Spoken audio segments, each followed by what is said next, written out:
আজকের পর্বে তোমাদের সকলকে স্বাগত।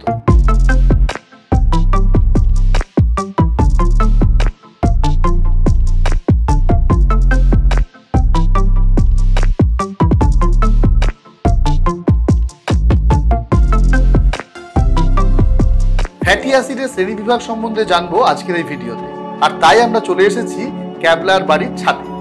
রাতে পরোটা আর পাঁঠার মাংস ছিল মেনুতে। তা টেনিদা 35টা মতো পরোটা আর প্রায় কেজি 2 মতো মাংস খেয়ে ঢেকুর তুলে তারপর থামে। অনেক কষ্টে হাবুল আর পেলাকে দুপাশ থেকে ধরে তুলতে হয় টেনিদাকে। এরপর ছাদে এসে একটু হাঁপ ছাড়ে টেনিদা। আসলে ময়দানে গোড়া পুলিশ পেটানোর চেহারাটা তো একটু ধরে না রাখলে হবে না। তো যাই হোক, তাও তো খাওয়া বলে ওই পেলাটার নজরে নজরে প্রায় 1/4 হয়ে গেছে। হ্যাঁ, টেনিদা একটু থামায়। গোগল বলে, জানো টেনিদা, কাল রাতে আমি আর ক্যাবলা একটা দারুণ গেম খেলছিলাম। তা ভাবছি একসাথে সবাই মিলে খেললে সেটা কেমন হয়, কি বলো তুমি? খেলা মানে গেম? টেনিদার ভুরু কুচকে গেছে। তা কেমন গেম শুনি? টেনিদার প্রশ্নে গোগল বলে, ফ্যাটি অ্যাসিডের শ্রেণীবিভাগ মানে এই বিষয়ে আমরা একে অন্যকে প্রশ্ন করব। যে পারবে সে 2 পয়েন্ট, আর না পারলে 5, অন্যজন পারলে 1 পয়েন্ট।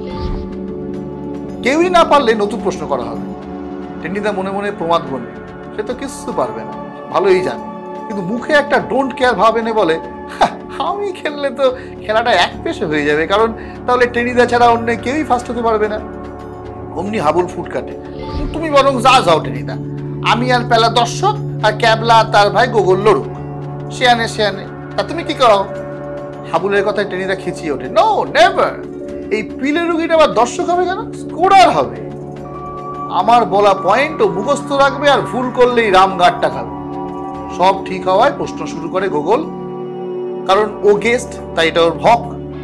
গোগল শুরু করে, আচ্ছা আমরা না হয় জানি ফ্যাটি অ্যাসিড আর গ্লিসারল দিয়ে তৈরি হয় ফ্যাট, আর এই ফ্যাটি অ্যাসিডই হলো ফ্যাটের একদম সরল রূপ।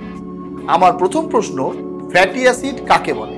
হাসি মুখে গুছিয়ে বসে শুরু করে ক্যাবলা। দেখো, স্নেহ পদার্থের আর্দ্র বিশ্লেষণের ফলে যেসব জৈব যৌগ পাওয়া যায় তাদের ফ্যাটি অ্যাসিড বলা হয়। এটি প্রায় 100 রকমের হয়। তাহলে কিভাবে একটা ফ্যাটি অ্যাসিড তৈরি হয়? না, মাঝে কার্বনের সাথে দুটো হাত দিয়ে অক্সিজেন যুক্ত থাকে, আর এর একদিকে থাকে হাইড্রক্সিল গ্রুপ, এই অ্যাসিডের অন্যদিকে থাকে আর। এই আর এক ধরনের ফ্যাটি অ্যাসিডে এক রকমের গ্রুপকে বোঝায়। কিন্তু সবকিছুর মধ্যেই কমন যে গ্রুপটা থাকে সেটা হলো COOH বা কার্বক্সিলিক গ্রুপ। আর ক্যাবলা গোগলকে বলে, আচ্ছা গোগলদা, ধরো ফ্যাটি অ্যাসিডের মধ্যে থাকা আর এর বিভিন্নতার জন্য কিন্তু আমরা বিভিন্ন ধরনের ফ্যাটি অ্যাসিড দেখতে পাই, তাই তো? আর আমরা এটাও জানি যে ফ্যাটি অ্যাসিডকে 3 রকম ভাবে ভাগ করা যায়। 1, রাসায়নিক গঠনের ভিত্তিতে, 2, কার্বন সংখ্যার অনুপাতের ভিত্তিতে, আর 3, পুষ্টিগত তাৎপর্যের ভিত্তিতে।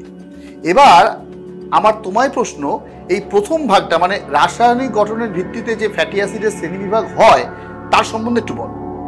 ক্যাবলার প্রশ্নে বলতে শুরু করে গোগল, দেখ এখানে ফ্যাটি অ্যাসিডকে আমরা 4 রকম ভাবে ভাগ করতে পারি। কি কি সেগুলো? না, সরল বা শাখাহীন শৃঙ্খলযুক্ত ফ্যাটি অ্যাসিড, শাখান্বিত শৃঙ্খলযুক্ত fatty acid, hydroxy fatty acid, আর সাইক্লিক বা বলয়যুক্ত ফ্যাটি অ্যাসিড। একে একে আমি সবগুলো বলছি, মন দিয়ে শোন। 1, সরল বা শাখাহীন শৃঙ্খলযুক্ত ফ্যাটি অ্যাসিড হলো কোনটা? যেখানে ফ্যাটি অ্যাসিডগুলো একটা সরল রেখা বরাবর সাজানো থাকে। সাজানোর ধরন অনুযায়ী আবার এই বিভাগটাকে 2টো ভাগে ভাগ করা যায়। 1, সম্পৃক্ত ফ্যাটি অ্যাসিড। এখানে যে কার্বন পরমাণুগুলো থাকে তারা একে অপরের সাথে একটা করে হাত দিয়ে যুক্ত থাকে, মানে এরা একটা মাত্র সমযোজী বন্ধন দিয়ে যুক্ত হয়। যেমন palmitic acid, butyric acid, stearic acid ইত্যাদি। আর 2 নম্বর হলো অসম্পৃক্ত ফ্যাটি অ্যাসিড। যে ফ্যাটি অ্যাসিডের মধ্যে কার্বন পরমাণুগুলো একে অপরের সাথে 2টো হাত দিয়ে মানে ডবল বন্ড বা দ্বিযোজী বন্ধনের সাহায্যে যুক্ত থাকে তাকে অসম্পৃক্ত ফ্যাটি অ্যাসিড বলা হয়। যেমন ওলেইক অ্যাসিড, লিনোলেনিক অ্যাসিড এবং লিনোলেইক অ্যাসিড ইত্যাদি। আবার দেখো, এই অসম্পৃক্ত ফ্যাটি অ্যাসিডের মধ্যে কটা ডবল বন্ড বা দ্বিবন্ধনী আছে তার উপর নির্ভর করে 2 ভাবে ভাগ করা যায়। বহু অসম্পৃক্ত ফ্যাটি অ্যাসিড মানে যার মধ্যে একের বেশি দ্বিযোজী বন্ধন থাকে, এবং এক অসম্পৃক্ত ফ্যাটি অ্যাসিড যার মধ্যে একটাই দ্বিযোজী বন্ধন থাকে। একটু থেমে গোগল বলে, এবার ক্যাবলা রাসায়নিক গঠনের ভিত্তিতে ফ্যাটের দ্বিতীয় শ্রেণীবিভাগ থেকে চতুর্থ শ্রেণীবিভাগ পর্যন্ত তুই বুঝিয়ে বল দেখি বাবা। একটু হেসে এবার শুরু করে ক্যাবলা। গঠনের ভিত্তিতে ফ্যাটি অ্যাসিডের দ্বিতীয় শ্রেণীবিভাগটা হলো শাখান্বিত শৃঙ্খলযুক্ত ফ্যাটি অ্যাসিড। এখানে ফ্যাটি অ্যাসিডের মধ্যে বিভিন্ন রকমের ছোট বড় শাখা প্রশাখা দেখতে পাওয়া যায়। তৃতীয় ভাগে আছে হাইড্রক্সি ফ্যাটি অ্যাসিড, যেখানে ফ্যাটি অ্যাসিডের মধ্যে যে কার্বন শৃঙ্খল থাকে সেখানে এক বা তার বেশি হাইড্রোজেন যখন হাইড্রক্সিল মূলকের দ্বারা প্রতিস্থাপিত হয়, মানে বদলে যায়। আর শেষ ভাগ হলো সাইক্লিক বা বলয়যুক্ত ফ্যাটি অ্যাসিড। এখানে ফ্যাটি অ্যাসিড সরলরেখা বরাবর সাজানো না থেকে বলয়াকার বা গোলাকৃতি ভাবে বা গোলকের আকারে সাজানো থাকে। ক্যাবলা একটু থেমে যেতে হাবুল চিৎকার করে ওঠে, উফ কিরে কয় শিয়ানে শিয়ানে লড়াই, খেল তো পুরো জুইপা গেছে গিয়া, কোনো সারণ চরণ নাই। উফ কি মানে চলতে আছে ব্যাপারটা। টেনিদা বলে, চুপ হাবুল, এবার ক্যাবলার প্রশ্ন করার টার্ন। ক্যাবলা কুইক। বেশ বোঝা যায় টেনিদার ভেতরে ভেতরে বেশ টেনশন হচ্ছে। ক্যাবলা প্রশ্ন করে, গোগলদা তুমি গুছিয়ে বলো তো, কার্বন পরমাণুর সংখ্যার উপর ভিত্তি করে ফ্যাটি অ্যাসিডের শ্রেণীবিভাগটা কিরকম ভাবে হবে? গুছিয়ে শুরু করে গোগল। দেখ, কার্বন পরমাণুর সংখ্যার উপর ভিত্তি করে ফ্যাটি অ্যাসিডের শ্রেণীবিভাগ, যাকে আবার 4 রকম ভাবে ভাগ করা যায়। কি কি সেগুলো? এক হলো স্বল্প শৃঙ্খল ফ্যাটি অ্যাসিড, যেখানে 4টেরও কম কার্বন পরমাণু থাকে, যেমন butyric acid, caproic acid, caprylic acid. 2 মধ্যম শৃঙ্খল ফ্যাটি অ্যাসিড, যার মধ্যে 10 থেকে 14টি কার্বন পরমাণু দেখা যায়, যেমন ক্যাপ্রিক অ্যাসিড, লৌরিক অ্যাসিড, মাইরিস্টিক অ্যাসিড। 3 দীর্ঘ শৃঙ্খলযুক্ত ফ্যাটি অ্যাসিড, যার মধ্যে 16টি বা তারও বেশি কার্বন পরমাণু থাকে, যেমন পামিটিক অ্যাসিড, স্টিয়ারিক অ্যাসিড। আর সব শেষে থাকে অতি দীর্ঘ শৃঙ্খলযুক্ত ফ্যাটি অ্যাসিড, যেখানে 22টিরও বেশি কার্বন পরমাণু থাকে, যেমন হেক্সাকোসানেইক অ্যাসিড। গুগল থামতেই হুররে বলে চিৎকার করে ওঠে টেনিদা, ম্যাচ ড্র, দুজনেই আমার গর্ব, দুজনেই আমার হিরো, ডিলা গ্র্যান্ডি মেফিস্টোফিলিস। বাকিরা চিৎকার করে ওঠে ইয়াক ইয়াক।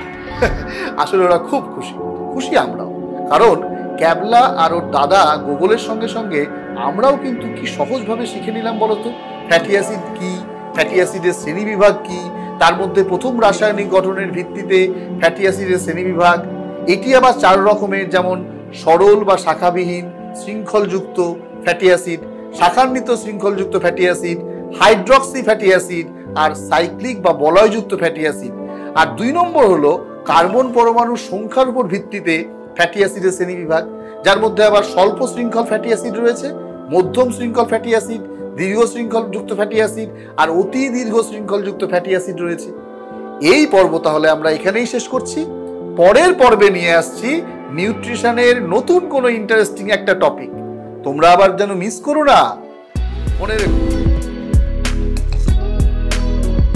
স্নেহ পদার্থের আদ্র বিশ্লেষণের ফলে যেসব জৈব যৌগ তৈরি হয় তাদের ফ্যাটি অ্যাসিড বলে। ফ্যাটি অ্যাসিডকে 3 রকম ভাবে ভাগ করা যায়। 1 রাসায়নিক গঠনের ভিত্তিতে, 2 কার্বন সংখ্যার অনুপাতের ভিত্তিতে, আর 3 পুষ্টিগত তাৎপর্যের ভিত্তিতে। রাসায়নিক গঠনের ভিত্তিতে ফ্যাটি অ্যাসিডকে আমরা 4 রকম ভাবে ভাগ করতে পারি। কার্বন পরমাণুর সংখ্যার ভিত্তিতেও আবার ফ্যাটি অ্যাসিডকে 4 ভাগে ভাগ করা যায়।